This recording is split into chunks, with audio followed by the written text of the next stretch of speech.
Hello friends, आप सभी का हमारे यूट्यूब चैनल पर स्वागत है। तो आज हम करने वाले हैं बिहार शिक्षक भर्ती चरण 3 के लिए सामान्य अध्ययन की क्लास लेने वाले हैं, जिसमें हम आपकी सामान्य अध्ययन का प्रैक्टिस सेट करा रहे हैं, जो कि आपके आने वाले बीपीएससी ट्री का जो आपका एग्जाम है 15 तारीख को, उसके लिए बहुत ही ज़्यादा बेनिफिट साबित होगा। तो चलिए हम ज़्यादा आपका टाइम वेस्ट ना करते हुए सीधे अपने टॉपिक पर चलते हैं। अपना हमारा प्रैक्टिस सेट का पहला क्वेश्चन रहेगा है कि निम्नलिखित में से कौन सा अशोकी साम्राज्याधीन नहीं था। तो इनमें से कौन सा है जो अशोक के साम्राज्याधीन नहीं था?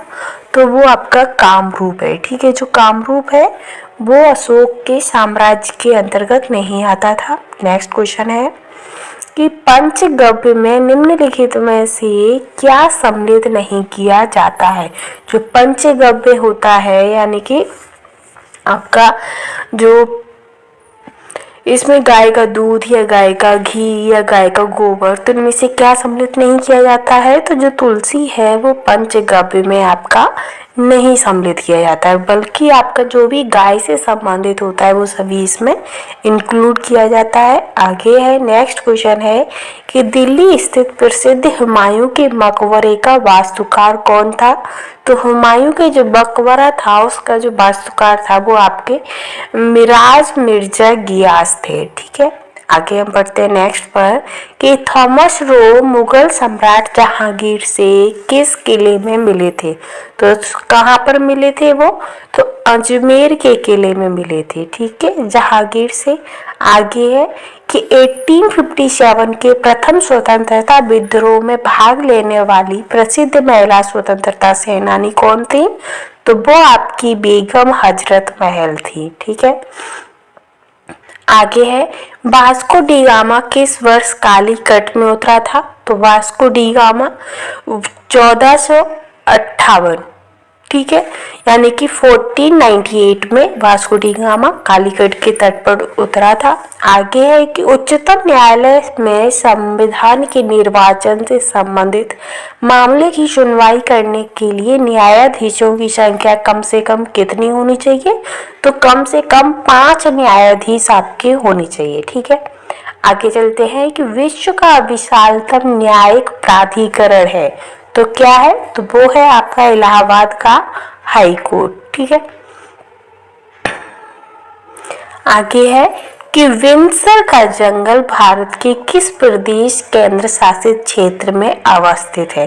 जो विंडसर का जंगल है वो आपका उत्तराखंड में स्थित है। कहाँ पर? उत्तराखंड में। ठीक है, आगे नेक्स्ट क्वेश्चन है कि भारत और श्रीलंका को अलग करने वाली जल राशि कौन सी है। तो जो पाक जल संधि है वो भारत और श्रीलंका को अलग करने वाली जल राशि है। नेक्स्ट है कि पृथ्वी पर सबसे बड़ा महाद्वीप कौन सा है। तो जो एशिया है वो पृथ्वी का सबसे बड़ा महाद्वीप है। ठीक, आगे है कि निम्न में से सर्वाधिक सीमाओं वाला देश कौन सा है। तो जो चीन है वो आपकी सबसे ज्यादा सीमाओं वाला देश है। नेक्स्ट है कि वनों की कमी, नगरीकरण और प्रदूषण का बढ़ना सभी निम्नलिखित किस कारण से है। तो ये किसकी कारण से हो रहे हैं? तो ये आपकी जब आबादी बढ़ रही है उसके कारण आपके वनों की कमी हो रही है, नगरीकरण हो रहा है, प्रदूषण बढ़ रहा है। आगे है कि निम्नलिखित में से किसने उसी विषय में 2 नोबेल पुरस्कार प्राप्त किए थे। तो वो कौन थे? तो उसी विषय में 2 नोबेल पुरस्कार आपके जॉन वर्दीन ने प्राप्त किए थे। आगे है कि सारगेसो समुद्र किस महासागर में स्थित है। तो जो सारगेसो समुद्र है वो आपका अटलांटिक महासागर में अवस्थित है। नेक्स्ट है कि प्रथम विश्व युद्ध में जापान किसकी ओर से लड़ा है।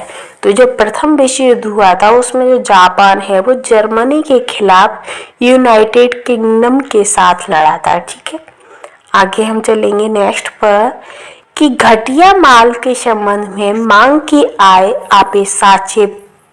सापेक्षता लोच कैसी कितनी होती है। तो ये आपका इसका आंसर जो रहेगा वो रहेगा ऋणात्मक। आगे है कि मौलिक अधिकारों पर यथोचित प्रतिबंध कौन लगा सकता है। तो आपका जो संसद होता है वो मौलिक अधिकारों पर यथोचित प्रतिबंध लगा सकता है। आगे है कि महाजन समिति की स्थापना सरकार द्वारा निम्न में से किस क्षेत्र से संबंधित सुझाव देने के लिए की गई थी? तो वो आपके चीनी उद्योग के संबंध में। ठीक है, आगे है कि निम्नलिखित में से कौन सा एशिया का देश नहीं है? तो इसमें जो आपका रोमानिया है वो एशिया के अंतर्गत नहीं आता है। आगे है कि मगध के किस प्रारंभिक शासक ने राज्यारोहण के लिए अपने पिता की हत्या की एवं राज स्वयं उसी कारणवश अपने पुत्र के द्वारा मारा गया था? तो वो थे अजातशत्रु। आगे है कि हर्ष के दरबार में हुएंग को एक दूत के रूप में किसने भेजा था? तो वो आपके भेजे थे, इनमें से कोई सा भी नहीं है। आगे है कि निम्नलिखित घटनाओं को कालक्रम अनुसार व्यवस्थित कीजिए और नीचे दिए गए कूट का प्रयोग करते हुए सही उत्तर का चयन कीजिए। तो पहला है अमृतसर की घटना, चोरा चोरी घटना और चंपारण आंदोलन और मोपला विद्रोह। तो इसमें सबसे पहले हुआ था चंपारण आंदोलन, फिर अमृतसर, फिर उसके बाद आपका मोपला विद्रोह, फिर चोरी चोरी घटना, यानी कि ऑप्शन सी इसका करेक्ट है। नेक्स्ट है कि किसके शासनकाल में स्थायी बंदोबस्त प्रारंभ हुआ था?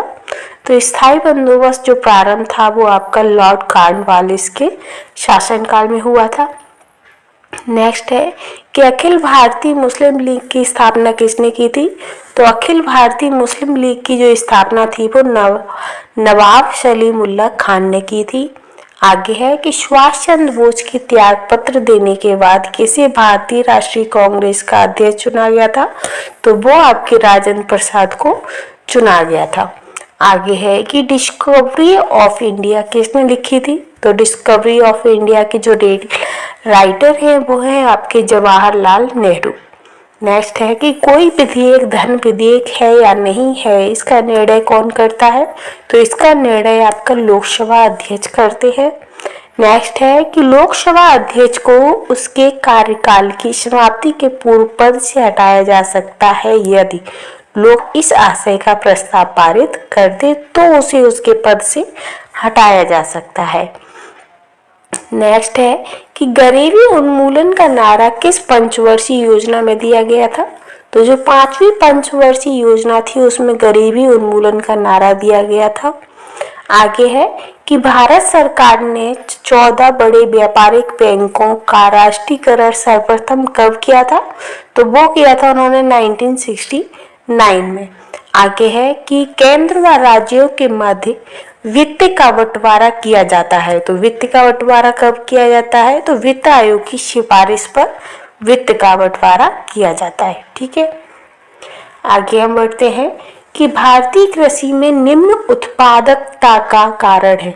तो कौन इसका कारण क्या है? तो वो है उपरोक्त सभी इसके कारण है। नेक्स्ट है कि पोर्ट ब्लेयर के समीप की प्रसिद्ध ब्लेयर प्रवालवृत्ति मृत हो रही है, तो क्यों? तो ये आपकी हो रही है अत्यधिक जहाजरानी के कारण। आगे है कि डार्केंसवर्ग पर्वत है, तो डार्केंसवर्ग जो पर्वत है वो क्यों है? तो ये है आपका दक्षिण अफ्रीका में है। नेक्स्ट है कि निम्नलिखित नदी घाटी परियोजना में से किस एक का लाभ एक से अधिक राज्यों को प्राप्त होता है? तो वो है आपकी चंबल घाटी परियोजना। नेक्स्ट क्वेश्चन है कि नर्मदा एवं ताप्ती नदियों के मध्य स्थित है, तो इन दोनों के मध्य क्या है? तो सतपुड़ा की श्रेणियां स्थित है। नेक्स्ट क्वेश्चन है कि निम्नलिखित में से किस एक अधिनियम ने भारत में संघीय शासन की व्यवस्था दी थी? तो भारत सरकार अधिनियम 1935। आगे है कि निम्नलिखित में से कौन सी सबसे नवीन पर्वत श्रेणी है? तो वो आपकी शिवालिक पर्वत श्रेणी है। नेक्स्ट है कि निम्नलिखित में से किस एक महाद्वीप में उसके संपूर्ण क्षेत्रफल के मैदानी भाग का प्रतिशत सर्वाधिक है? तो वो यूरोप है। आगे हम चलते हैं। नेक्स्ट है कि बिहार में शांति व्यवस्था स्थापित करने के बाद राजा मानसिंह ने उड़ीसा पर कब आक्रमण किया था? तो 1590 में, यानी कि 1590 में। नेक्स्ट है कि बंगाल के किस नवाब ने मुंगेर को अपनी राजधानी बनाया था? तो मीर कासिम ने मुंगेर को अपनी राजधानी बनाया था। आगे है कि निम्नलिखित में से कौन बिहार का प्रथम नायब नाजिम था? तो वो थे आपके राजा राम नारायण।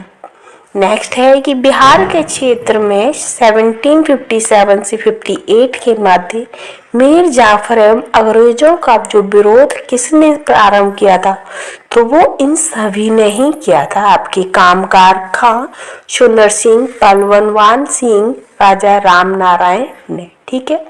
फिर है कि थुवल बहुउद्देशीय परियोजना किस राज्य में स्थित है? तो वो आपकी असम में है। आगे है कि स्वतंत्रता के उपरांत बिहार में उग्र छात्र आंदोलन की शुरुआत कब हुई थी? तो 1955 में। आगे है कि उत्तरी गंगा के मैदान में स्थित निम्न में से कौन सी पहाड़ियां स्थित है? तो सोमेश्वर की पहाड़ियां स्थित है। आगे है कि निम्नलिखित में से कौन सा लालसर पक्षी के संरक्षण से संबंध पक्षी बिहार है? तो वो कौन सा है? तो बक्सर पक्षी विहार। नेक्स्ट क्वेश्चन है कि बिहार में वाल्मीकि नगर के निकट निकाली गई नहर का नाम क्या है? तो वो है आपकी गटक परियोजना नहर। ठीक है। आगे है कि बिहार में बरौनी का तेल शोधक कारखाना किस देश के सहयोग से बनाया गया है? तो जर्मनी के सहयोग से बनाया गया है। नेक्स्ट है कि निम्न में से कौन सा प्राकृतिक बहुलक है? तो प्राकृतिक बहुलक क्या है? तो सेलुलोज है। नेक्स्ट है कि टाइटियम किसका समस्थानिक है? तो जो टाइटियम होता है वो हाइड्रोजन का समस्थानिक होता है। आगे है कि अनुचुंबकत्व निम्न में से उन अणुओं में प्रदर्शित किया जाता है जो अनुगमित इलेक्ट्रॉन रखते हैं। ठीक है। आगे है कि NH3 व VF4 के मध्य होता है। तो इनके मध्य क्या होता है? तो इनके मध्य उपसंयोजक को बंद होता है। ठीक है। आगे है कि टाइफाइड रोग उत्पन्न होता है। तो टाइफाइड रोग कैसे उत्पन्न होता है? तो वो आपका साल्मोनेला टाइफी के द्वारा उत्पन्न होता है। नेक्स्ट है कि कवक मूल होता है। तो कवक मूल कैसे होता है? तो कवकों एवं उच्च पादपों का संबंध होता है। आगे है कि एस्केरिस की दोह गुहा होती है। तो ये दोह गुहा किसकी होती है? तो रुधिर गुहा होती है ये। आगे है कि प्रोटोजोन जीव अमीबा में संकोचनशील धानी का कार्य करता है। कैसे? तो परासरण नियमन के द्वारा करता है। आगे है कि रुधिर में CO2 का परिवहन मुख्यतः निम्नलिखित में से किस रूप में होता है? तो बाइकार्बोनेट के रूप में होता है। आगे है कि निम्नलिखित में से किसमें ऊतक विभेदन पाया जाता है? तो बायोफाइटा में आपका जो विभेदन ऊतक विभेदन पाया जाता है। आगे है कि अवतल लेंस हमेशा किस प्रकार का प्रतिबिंब बनाते हैं? तो अवतल लेंस हमेशा आभासी प्रतिबिंब बनाते हैं। नेक्स्ट है कि अमलगम मिश्र धातु है जिसमें आधार धातु है। तो इसमें आधार धातु क्या होता है? तो वो आपका पारा होता है। नेक्स्ट है कि डॉक्टर CV रमन को किस विषय में नोबेल पुरस्कार मिला था? तो उन्हें भौतिकी के क्षेत्र में नोबेल पुरस्कार दिया गया था। आगे है कि राज्य में रेडियो स्टेशन कहाँ कहाँ स्थित है? तो रोहतक, हिसार, कुरुक्षेत्र में आपके रेडियो स्टेशन स्थित है। आगे है कि उत्तल दर्पण सामान्यतः प्रयोग होता है। तो जो उत्तल दर्पण होता है उसका सामान्यतः प्रयोग वाहन के पीछे के भागों को देखने के लिए यूज किया जाता है। आगे है कि किसी माध्यम का तापमान बढ़ने या पर प्रकाश की चाल जो होती है तो उसमें कोई परिवर्तन है। तो ये आपके मोस्ट इम्पोर्टेंट 66 क्वेश्चन कंप्लीट होते हैं। और अगर आपको कंटेंट पसंद आता है तो चैनल के साथ बने रहिएगा। Thanks for watching.